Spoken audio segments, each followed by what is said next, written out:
e aquele encontro mudou sua vida.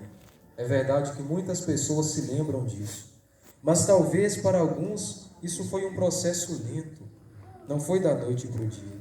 E quem sabe, alguns estão realizando o seu encontro pessoal com Jesus agora, neste momento, nesta celebração. Por isso, irmãos e irmãs, Jesus não é uma ideia, Ele é uma pessoa divina. Com Ele nos relacionamos. Jesus não é apenas um personagem histórico, não. Jesus é nosso Deus. E é sobre isso que nós queremos meditar neste momento. Pode parecer um detalhe aparentemente secundário, mas Jesus resume a história dos 20 séculos seguintes após este momento. Tudo gira em torno de um certo Jesus que o mundo considera morto e a igreja proclama estar vivo. Atenção, tudo gira em torno de Jesus que o mundo considera morto, mas que nós consideramos estar vivo. Isso significa redescobrir e proclamar que Jesus Cristo não é uma ideia, não é um problema histórico, nem mesmo apenas um personagem, mas uma pessoa, e uma pessoa viva. Por isso Ele está tocando o nosso coração neste momento. Isso de fato é o que falta e do que temos extrema necessidade, para não deixar que o nosso cristianismo, a nossa religião, se reduza a ideologia ou apenas conceitos teológicos. Por isso a pessoa, no ato em que se abre a uma relação com o outro, neste confronto com o outro, adquire consciência de si. Ser pessoa é ser em relação. Ninguém é pessoa sozinho. Nós precisamos encontrar com o outro. E o principal é Jesus. Devemos seriamente pôr uma pergunta. Cada um olhe para si, olhe para esta imagem aqui que nós vemos, a mãe que chora ao ver o seu filho, e perguntemos: quem é Jesus para nós? Jesus é apenas um curandeiro que eu procuro quando eu estou precisando de uma cura? Jesus é simplesmente alguém que realiza milagres? Ou Jesus é o meu Deus, aquele que eu me relaciono, aquele que eu busco e por quem eu entrego a minha vida e, se for preciso, vou morrer por ele? Temos que nos perguntar: quem para mim é Jesus? Nos diz o Papa Francisco: convido todo cristão, em qualquer lugar e situação que se encontre, a renovar hoje mesmo o seu encontro pessoal com Jesus Cristo, ou pelo menos a tomar a decisão de se deixar encontrar por Ele, de o procurar dia a dia sem cessar. Não há motivo para alguém poder pensar que este convite não lhe diz respeito. Às vezes, o nosso caminho de ir procurar Jesus, quando nós assustamos, Jesus já está se encontrando conosco. Vem a emoção, vem aquela alegria, porque essa é a ação do nosso Deus. Portanto, irmãos e irmãs, eu gostaria que cada um neste momento colocasse a mão no coração e diga aí para você mesmo, batendo assim no seu peito: Ele me amou e se entregou por mim. Juntos? Ele me amou, e se entregou por mim. Ele me amou, e se entregou por mim. Mais uma vez. Ele me amou e se entregou por mim. Jesus morreu por mim. Jesus morreu por mim. Sim, nós poderíamos passar a noite inteira aqui repetindo esta palavra e Jesus iria com certeza nos surpreender. Ele que é Deus, e isso é impossível de nós entendermos por completo, amou você, amou a mim, que somos criaturas de nada, que somos ingratos. Ele deu a vida, Ele deu o seu sangue por nós, singularmente por cada um. É um abismo no qual nos perdemos. Quando pensamos nisso, não tem outra reação senão a emoção. Ele se entregou pensando em mim, em você, em cada um de nós. Por isso, meus irmãos e irmãs, eu gostaria de meditar com vocês neste momento um lugar privilegiado que nós temos para nos encontrar com Deus e que às vezes nós corremos o sério risco de não aproveitarmos este lugar que Deus nos concede, que é a oração.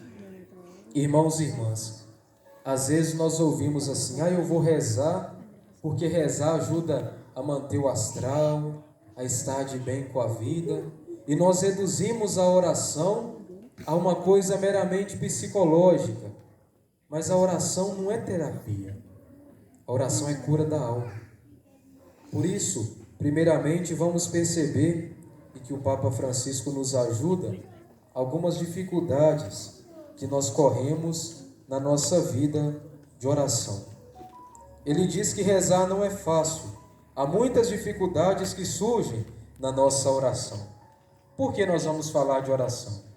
Porque nós queremos renovar aqui o nosso encontro com Deus. E o encontro se dá de forma privilegiada na oração.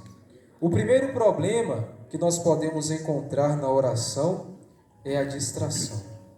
Nós começamos a rezar e a mente começa a rodar para todo lado. O coração está aqui, está lá. A distração, ela pode ser uma oração. E a oração convive frequentemente com a distração. Quem nunca estava rezando e de uma hora para outra, meu Deus, eu estou rezando e a cabeça foi longe. De fato, a mente humana tem dificuldade de se concentrar por muito tempo em um único pensamento. Todos nós experimentamos este turbilhão contínuo de imagens, de ilusão, em movimento sempre contínuo, que nos acompanha até mesmo durante o nosso sono. E todos sabemos que não é bom dar seguimento a essa inclinação fragmentada. Irmãos e irmãs, por que Nossa Senhora neste momento continua olhando para o seu filho? Por que ela não se distraiu com aquela multidão que gritava, com aqueles soldados que batiam em Jesus? Porque Maria naquele momento estava rezando. Maria estava em oração. É por isso que os olhos dela se fixaram em Jesus e não se prendeu dele. Por isso, irmãos e irmãs, aprendamos a vigiar e a orar. A Quaresma nos ensinou isso. Vigiar e orar. É preciso estar com Jesus sempre. É preciso ter aquele tempo de rezar com Ele sempre. Ele mesmo chamava os seus discípulos para rezar. Por isso nos concentremos, irmãos e irmãs, naquilo que realmente importa. Quantas vezes buscamos 1 milhão de coisas para nos concentrar, mas não concentramos naquilo que de fato importa. Depois essa cena nos lembra um segundo problema que pode ter na nossa oração, que é chamado pelos místicos de tempo da aridez. O que o catecismo da igreja nos ensina acerca disso? O coração está seco, sem gosto pelos pensamentos, lembranças e sentimentos, mesmo espirituais. É o momento daquela fé pura que se aguenta fielmente ao lado de Jesus na agonia e no sepulcro. Eu pergunto a vocês: vocês acham que nesse momento a oração de Maria, a oração de Jesus, era uma oração bonita? Com certeza não. Era uma oração com lágrimas, uma oração com sangue, uma oração com suor. Mas eles continuaram firmes. Eles foram até o fim. A aridez faz-nos pensar, portanto, na Sexta-feira Santa, nesta noite que nós estamos aqui vivendo. Parece que Jesus não está presente, Ele está no sepulcro. Parece que Jesus morreu e nós estamos sozinhos. E este é o pensamento mãe da aridez. Muitas vezes não sabemos quais são as razões desta aridez. Por isso, irmãos e irmãs, a nossa oração, como diz Santo Inácio de Loyola, possui tempos de consolação e tempos de desolação. Consolação é quando está tudo indo bem, quando nós estamos felizes, mas desolação é quando não está nada bem, mas nós precisamos continuar rezando. Por isso, irmãos e irmãs, permitam-me dar-lhes um conselho. Quando vocês estiverem rezando e não estiverem sentindo nada, e parecer que aquilo não vai se resolver, lembrem-se dessa cena aqui. A mãe que olha para o filho, triste, chorando. O filho que olha para a mãe, com certeza com muita vergonha de tudo que estava acontecendo, mas ele se mantém de pé, firmes. Jesus nesse momento poderia ter jogado essa cruz no chão, poderia ter feito um milagre, ter se transfigurado e dito: olha, eu sou Deus. Vocês estão vendo isso aqui? Mas isso não parece da índole de Jesus. Ele vai até o fim. Ele quer provar: olha, eu amo vocês de verdade e vou dar a vida para que vocês acreditem nisso. E, infelizmente, às vezes nós não acreditamos. E o último perigo das nossas orações, irmãos e irmãs, é chamado por Santo Tomás de Aquino de assídia, que é um vício, um defeito, é uma verdadeira tentação contra a oração e mais geralmente contra toda a nossa vida cristã. A assídia é uma forma de depressão devido ao relaxamento da ascese. Nós diminuímos a nossa vigilância e negligenciamos o nosso coração.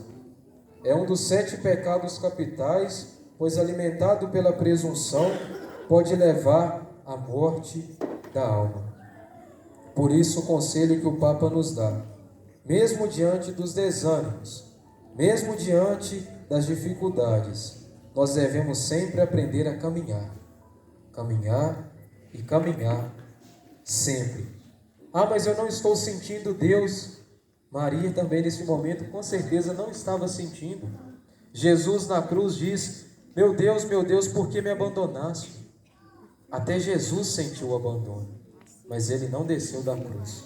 Nós também não podemos descer da nossa cruz. Devemos ter paciência.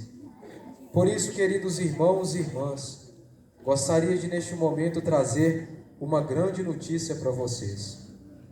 Temos que ter a certeza de que nós somos sempre escutados por Jesus. Alguns deixam mesmo de rezar porque pensam assim: o meu pedido não está sendo atendido. E aí nós podemos nos perguntar, e é sobre isso que nós queremos meditar: mas se Deus é nosso Pai, por que algumas vezes parece que Ele não nos ouve?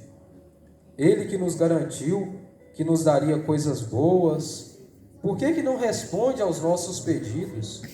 Todos nós já tivemos alguma experiência assim. Rezamos pela cura de alguém e esse alguém morreu. Rezamos pedindo um emprego e aquele emprego nunca chegou. Rezamos pela libertação do vício de alguém e parece que essa pessoa só piora. Por que isso acontece? Nos diz a nossa igreja. Adverte-nos contra o risco de não termos uma experiência autêntica da fé, mas de transformarmos a nossa relação com Deus em algo mágico. Sim, porque a oração não é uma varinha mágica. A oração é um diálogo com o Senhor. De fato, quando nós rezamos, nós podemos cair no sério risco de não servirmos a Deus, mas de pedir a Deus que nos sirva e começar a exigir tanto de Deus que parece que quem é Deus somos nós e não Ele. Eis então, irmãos e irmãs, uma oração autêntica do verdadeiro cristão, que é sempre exigente, que pretende orientar os acontecimentos de acordo não com o nosso plano, mas com os projetos e os planos de Deus. Jesus, ele teve grande sabedoria ao nos dar o Pai Nosso, porque a oração do Pai Nosso, apesar de ser um monte de pedidos, é sempre um monte de pedidos que culmina no: fazei a vossa vontade, assim na terra como no céu. Por isso, quando nós rezamos, a primeira atitude deve ser a de humildade. Quem reza deve ser humilde. Deus é Ele, não somos nós. Por isso, na oração é Deus que deve nos converter, e não nós que devemos converter a Deus.